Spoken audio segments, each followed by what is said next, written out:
Only on 13. It may be one of Houston's most horrifying murders caught on camera. And it happened in full view of neighbors in a subdivision near the Gulf Freeway in the Pecan Park neighborhood. ABC 13's Brooke Taylor is joining us now here in the studio. Yeah, and Brooke, this really shocked a lot of us here in the newsroom. It did, and sources close to this case tell me that this is some of the most horrifying footage they have seen in their careers.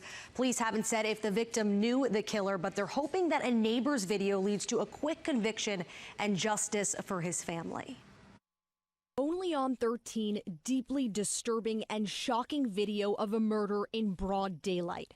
On May 3rd, the victim, Stephen Anderson, is walking on Woodridge Square Drive to pick up his mail, sources tell us.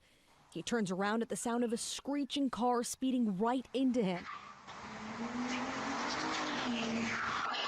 We're pausing the video right before he gets hit. The car reverses and hits him again, pushing him further into the street. Neighbors are on the phone, frantically calling 911.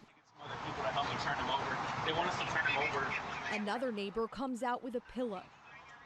And that's when the suspect, Karen Fisher, identified in court records as a man, but also described as she by police, returns with a knife in hand.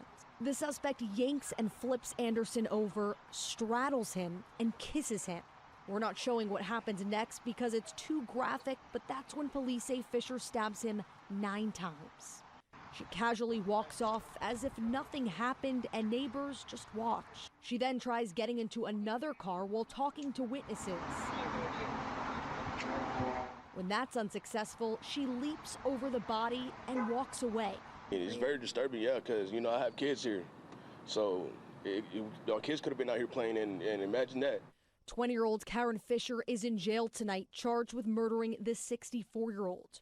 Her bond is set at $2 million. Broad daylight, it was a busy intersection. It happened right under our noses, you know. Just truly so shocking. I spoke to neighbors that you saw in that video. They are still traumatized by that, as you can imagine. One woman even told me that she hasn't been to work and is trying to find a therapist. This is a heavy story right here, and it's hard to get some context here as well. Brooke, now we know the suspect's 20 years old. Have they been in trouble before? You know, the night that this happened, she was also charged with assaulting a nurse at Bentop Hospital. And we checked records, and back in 2023, she was charged with evading arrest, and she's been on a 5-year community supervision from that. We also found a prostitution charge from 2021. That charge was ultimately dismissed.